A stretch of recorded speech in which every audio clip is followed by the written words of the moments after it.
আসসালামু আলাইকুম ভিউয়ার্স, আশা করি সবাই সুস্থ আছেন এবং ভালো আছেন। ভিউয়ার্স, অনেকের বাচ্চা কবুতরের এই যে প্রবলেমটা হয়ে থাকে আমি দেখাই। এই দেখেন, এই যে পাখা, এই যে পাখা এমনি ছড়া থাকে। তো পাখা ছড়া থাকে আসলে মূলত গিরিবাজ কবুতরের এমন হয়। হয়তো অনেকে বলতে পারেন লক্ষা কবুতরের একটা লক্ষা বাচ্চা, হয়তো অনেকে বলতে পারেন লক্ষা কবুতরের বাচ্চা বেবি পাখ বড়, এই জন্য হয়তো এমন হয়। আসলে এমন কোনো কথা নাই। এইটা হয় আপনার ভিটামিনের কারণে, ভিটামিন ক্যালসিয়ামের কারণে অনেক গিরিবাজ কবুতর এমন হয়ে থাকে আমি দেখছি। তো এটা মূলত হয় ভিটামিন ক্যালসিয়ামের অভাবে। ভিটামিন ক্যালসিয়ামের ঘাটতি থাকলে এই রোগটা হয়। এই দেখছেন, এই যে পাখাটা, এই যে পাখাটা পুরা ছেড়ে দিছে, ঠিক আছে। তো এই পাখাটা মূলত ছাড়ে ভিটামিন ক্যালসিয়ামের অভাবে। ভিটামিন ক্যালসিয়ামের ঘাটতি থাকলে এই প্রবলেমটা হয়। এবং এছাড়া অন্যথায় গিরিবাজ বাচ্চা এমন হয়। আসলে এটা লক্ষা বলে এমন কোনো কথা নাই। তো এটা হচ্ছে ভিটামিন ক্যালসিয়ামের কারণে। এটা যেন না হয় এই জন্য আপনার মূল যেই খাবারটা ওদের থেকে দিতে হবে, কেননা ওদের থেকে ডিমটা উৎপন্ন হয়। এবং এই ডিমটা দেওয়ার আগে কবুতরকে আপনার ইসেল, ক্যালপ্লেক্স এগুলো দিতে হয়। বিভিন্ন ভিটামিন আছে, সেগুলো আপনার প্রয়োগ করবেন, দেখবেন বাচ্চা কোনো প্রবলেম হবে না, ডিমে কোনো সমস্যা হবে না, বাচ্চা সুস্থ সবল হবে, ভালোভাবে বড় হবে। আর ফেন্সি অথবা রেসারের কবুতরের বাচ্চা গিরিবাজ কবুতর খাওয়া বড় করতে পারে না। কেন পারে না? কারণ ওদের যেই খাবারের পরিমাণটা খুব প্রচণ্ড পরিমাণে বেশি লাগে। যেহেতু একটা বাচ্চা ওরা কভার করতে পারে, কিন্তু দুইটা বাচ্চা হলে পরিপূর্ণভাবে খাবার খায় বড় করতে পারে না। মানে একদম পুরা পেট ভুইরা কিছু খালি থাকে আর কি, এমন অবস্থায় মানে টান টান খাবার রেখা বাচ্চা বড় করতে পারে।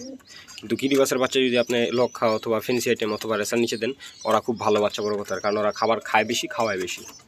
দেন বাচ্চা খুব ভালো গ্রোথ হয়, বাচ্চার সাইজ খুব বড় হয় এবং বাচ্চা খুব ভালোভাবে পরিপূর্ণভাবে বড় হয়।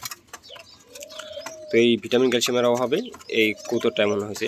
আসলে এটা ভিটামিন ক্যালসিয়াম দরকার এখন আছে, কিন্তু এর আগে দরকার ওর মা বাবের ভিটামিন ক্যালসিয়ামের অভাবেই মূলত এই প্রবলেমটা হয়েছে, ঠিক আছে। তো এই জন্য বাপ মাকে ভিটামিন ক্যালসিয়াম দিবেন, কোর্স করাবেন আপনার ছোটো দেওয়ার আগে। তো যাই হোক, এখানে এই যে ওরা ডিম পারছে, ডিম পেড়া বসছে আল্লাহর রহমতে। তো এখানে আরেকটা ডিম দেওয়া হয়েছে, নতুন অ্যাড করা হয়েছে, একজন আনছিল। তো উনি অনেক জোর করছে, আমি বলছিলাম যে এখানে নতুন ডিম দিব না, বাট তারপরও দিছি। উনি একটা ডিম আনছে, ওনাকে নিরাশ করিনি, এই জন্য ডিমটা দিয়েছি, দেখি কি হয়। সমস্যা নেই, পেয়ার তো আছে, আবার বাচ্চা নিতে পারবো, ডিম নিতে পারবো। কিন্তু আফসোস এটা খুব লেট করে ডিম পারে।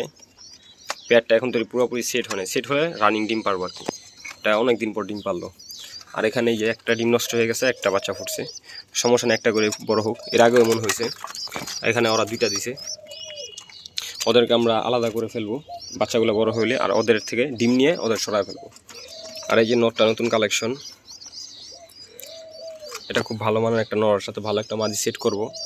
আর এগুলা ডিম পারছে।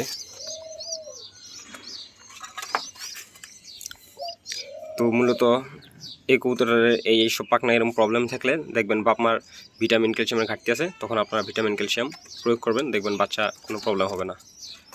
তো ভিউয়ার্স, আজকে এই পর্যন্ত। সুস্থ থাকবেন, ভালো থাকবেন, আর আমার সাথে থাকবেন। আসসালামু আলাইকুম রহমতুল্লাহ।